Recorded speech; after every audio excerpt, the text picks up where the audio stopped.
So a few months back, a company reached out to me to see if I had any interest in reviewing their brand new teeny tiny Pico projector, and because that sounded quite cool, I said, sure, why not? But I immediately realized a problem, a flaw in my logic. I did not have any place to point this projector. I did not have a good wall to use, and I did not have a projector screen.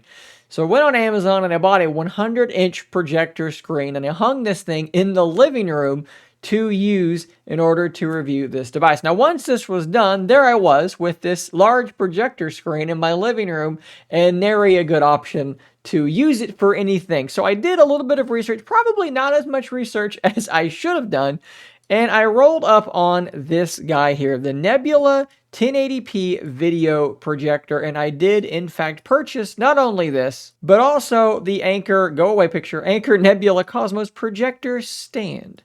In this video, we're going to talk about my experience using these things, and I know that these are not new products, but they are products that are still on the market, and I thought it might be fun to still do this video, and some of you might find some benefit in it, so we're going to do that now. So to give a little bit of context here, the one that I tested first was the Yaeber Pico T1, and this thing had, I think, 110 ANSI lumens. There we go. Now, lumens are very, very complicated because there's lumens and then there's ANSI lumens, and it's not always clear on an Amazon listing what we're talking about here. Sometimes they just say lumens, but they mean ANSI lumens, but ANSI lumens are brighter than regular lumens.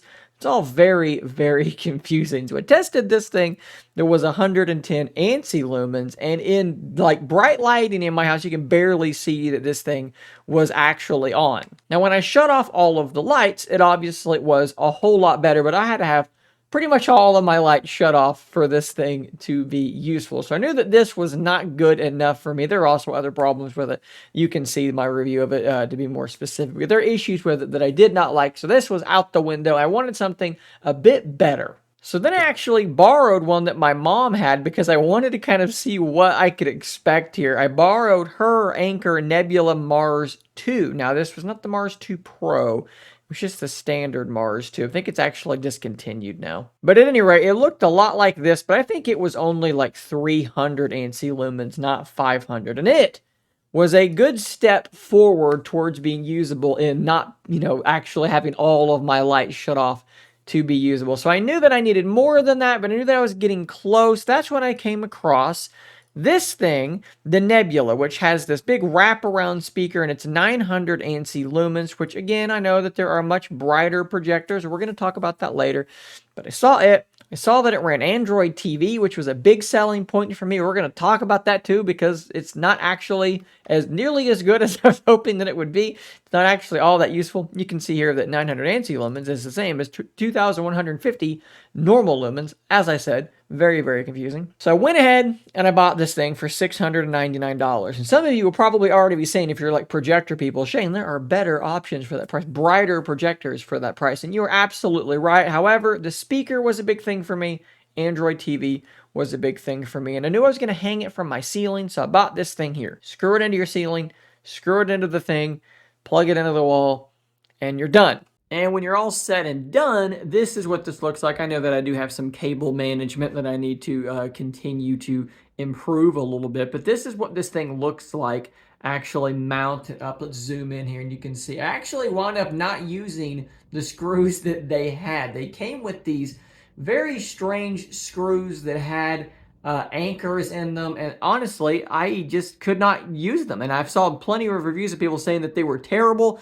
They the hole size that they recommended drilling in the ceiling did not work for the things that they were. They were too big. It was just not a good experience. So I got some very long screws, and luckily whatever is up there was quite dense, so I don't really have any concerns with that. It does have a little ball mount looking thing there, so you can loosen this up and tilt it however you need it to be, and that makes it pretty easy to get everything leveled out and pointed the way you want it to be. So in terms of I/O, we have our barrel charging jack there, a couple of HDMI ports, a couple of USB-A ports, which are very useful for powering some accessories, things like Chromecast, which there is Chromecast actually built into this thing, but you know what I mean, some things need a USB-A port to be powered, so that's useful. There's also an optical port there in case you want to run this thing into a proper audio setup. Maximum size here is 120 inches, which my screen screen is about 100 inches, so I'm not going full bore on this, but 100 inches is more than enough for me, and the size of my room really kind of dictates that that's where I'm going to be. It says HDR10 is compatible here, but HDR10 on a $700 900 ANC lumen projector is not something that I think you're really going to be able to tell. It's not something I can tell the difference in when I turn it off and on different things. You can't really tell as far as my eyes can see.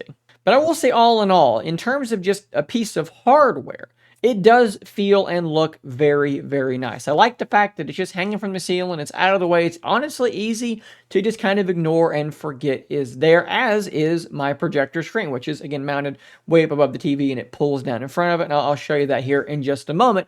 As we do now, take a look at the software experience on this projector. Really quickly before we do that, though, I do want to show you guys the remote control, because I think it's actually a really solid remote control. This is something that a lot of companies get wrong, and they've done a pretty good job here. So you've got a power button up top. There's a dedicated button to trigger the autofocus, which is a really nice feature to have. There's another aspect of the autofocus I'm going to mention because there's a problem with it, but generally speaking, it's quite good. There's an assistant button. You can hold that down, tell it to play a certain thing, and it's going to do that for you. Obviously, a simple D-pad. And then you have your Android controls, back, home, and then a settings button, as well as a volume rocker. It's a simple controller, but I think it looks pretty good. And like I said, it's better than a lot of these things generally offer. Okay, so we are now in the living room looking at this 100-inch projector screen. I'm going to press that power button, and you'll be able to see how long it takes this thing to actually power up. The light has turned on the bottom of it, and it should begin showing its booting animation here in just a moment. You can see obviously that it is upside down because the projector is upside down. So when it first boots up, it's upside down, but then it realizes that that is the case, and it will correct that pretty quickly. So you'll see here, this is an Android TV device, but it doesn't go into like a standby. It has to fully boot up each time, and we should be about to see our home screen. I'm going to let this go just as it is so that you can get a good sense of how long this takes. Now, you can see here that it is switching to HDMI 1, which I actually don't want it to do. We're going to go back home. This is the autofocus process that it does go through. Now, my biggest problem with that autofocus, because it does work really well, is that for some reason, about 15 minutes into watching or having this thing on, it will autofocus again. No matter what I do, I cannot stop this from happening. So you might want to turn it on and just accept it. In 15 minutes, it's going to pop up and you're going to see this happen. It doesn't take super long, but it's going to happen about 15 minutes in. I have no idea what to make of that, but it happens to me pretty much every time. Okay, so right now, we are in pretty much a normal lighting scenario. Let's go to my ultra-wide lens here so you can kind of see how bright this room is. And as you can see, it's not the greatest image quality in the world, but again, most of these lights are on, so it's actually, I would say, somewhat watchable. Hey, we have a firmware update to do. Maybe they're going to fix that autofocusing problem.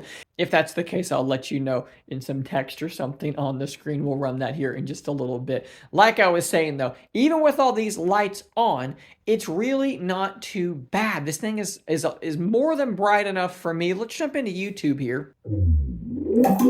And hopefully you could hear that launching animation. Let's go into my subscriptions. And you can see how snappy this thing is. It's definitely not slow. Let's go into my latest video that I just posted, and let's listen to this for a moment. And the volume will be maxed out on this, so you can hear this now. I think that it is worth bringing back up again and kind of putting a fresh coat of paint onto. A lot of car analogies that I'm using so far in this video. We're going to talk about how...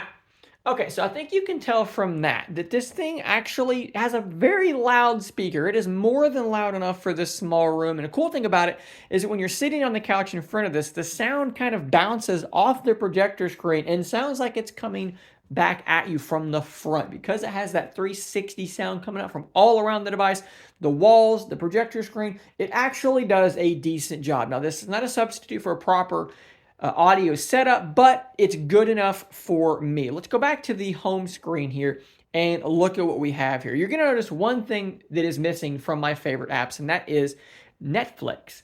because Netflix is not installable directly on this device. You have to download the Nebula Manager, which will then allow you to install the phone version of Netflix and run that. But when you're doing that, guess what? This controller isn't going to be very useful because the Netflix app for phones is not used to controller input. So you're going to need to have some sort of mechanism plugged in to navigate that better. That is not a good solution at all. So that is problem number one for the built-in software. Problem number two for the built-in software, and this one is just as big a problem for me as the lack of Netflix, is the fact that certain applications, actually several applications, I've spotted this on YouTube TV, I've spotted this on Hulu, when you are watching a show, there is a weird jitteriness to what is playing. There is a strange frame rate issue going on that is something that my wife was not super susceptible to, was not really all that bothered by, but I was quite bothered by it. We've been rewatching Lost here on Hulu, and what I'm going to do is I'm going to go back to this episode that we just finished, and maybe you'll be able to see this. Maybe, probably you won't, but just take my word for it as we play forward here just a little bit, that there is this weird frame rate problem once these shows begin. I'll also take this opportunity right now to lower the lights in this room just a little bit so you can see what that looks like. So now we've lowered the brightness a good amount in the room, but it's still not what I would consider to be a dark room. This is still a well enough lit room that I could read a book in this room should I want to do that. When I'm going to watch something like a movie, something that's quite cinematic, something that's dark like what you see on the screen right now, we do go a bit darker. And this is what we call projector mode on my assistant routines. It shuts off much more of the lighting. And in fact, again, in this lighting, it would be hard to read a book, but you probably still could get that done. And you can see that everything looks really, really nice and clear on this image. There's no way you're going to be able to see the weird framiness stuff that I'm talking about. And it's not there all the time. Like right now as I'm watching this, everything looks pretty much okay, but it does happen from time to time, and it drives me absolutely crazy. So what did I do? How have I addressed this? Well, unfortunately, what I've done is I took an old NVIDIA Shield that I had laying around, kind of somewhat being used, but not really. And I have plugged that into this device. And so what I'm doing is I'm using a different set-top box on this thing. So I bought this thing partially because I wanted Android TV. And in fact, now I am using an external Android TV device because it has Netflix, because it doesn't have this weird jittery problem. And that does bum me out because that was a major selling factor for me. I do want to point out that if the device has only been shut off for a short amount of time, that it does enter a sort of standby mode where it should fire up a lot more quickly, as you can see there. It's only if it's been off for a long time that needs to be fully booted back into, like you saw earlier in the video. Now, as we play this that is described as being HDR content, I'm going to zoom way in here so you can really get a look at some of these details. You'll see that I think overall, the thing does have a really quite solid image quality, okay? In particular, at 100 inches, it's really quite decent. The colors are good. The brightness is pretty solid as well.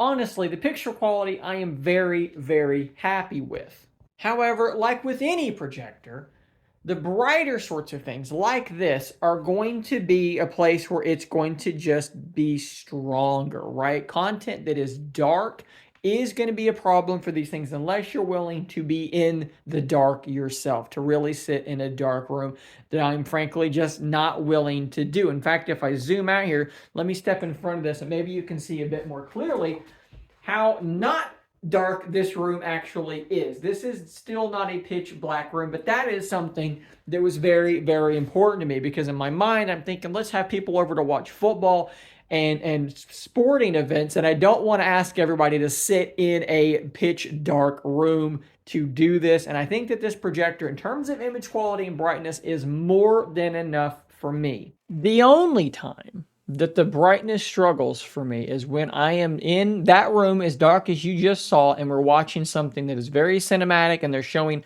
a very, very dark scene. We've been watching the Sandman show on Netflix, and there are some scenes in it that are very, very dark, and sometimes you're like, I can't quite make out what's happening in some of these details, right?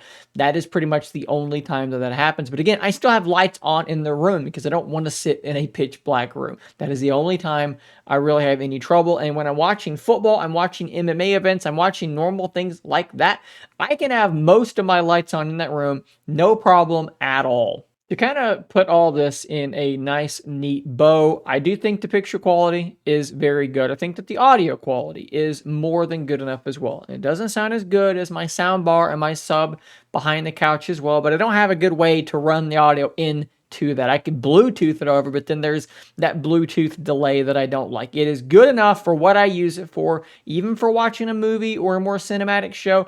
It's fine. It's not incredible. Like if I'm rating it out of 10 and let's say my sound bar, like a good sound bar and a subwoofer is a 10, this is probably like between a 6 and a 7, somewhere between okay, almost good, but not quite good.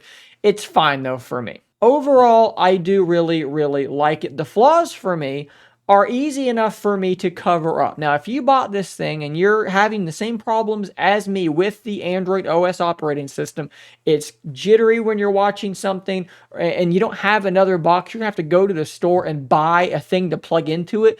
That's gonna be annoying. Luckily, I had something already in place that I could just move in, and it was like, that's a bummer, but I already had the thing. If that's not the case for you, that might be a lot larger of an inconvenience. Now, the auto-focusing thing after 15 minutes, that's also fairly annoying, but it's, 3-4 seconds, and then everything's okay after that. Overall, I really do like the thing, and I do not regret buying it. It was a lot of money to drop all at once, but we are using it almost every single day. So a good way to wind down, you pull down the projector, and you watch a TV show, something that you've gotten into, and that's what my wife and I have been doing, like I said, almost every evening, and it's been a lot of fun. Guys, if you're new here, hit that subscribe button. As usual, I'll drop links to these products in the description down below. I will see you on the next one, and until next time, stay nerded, my friends.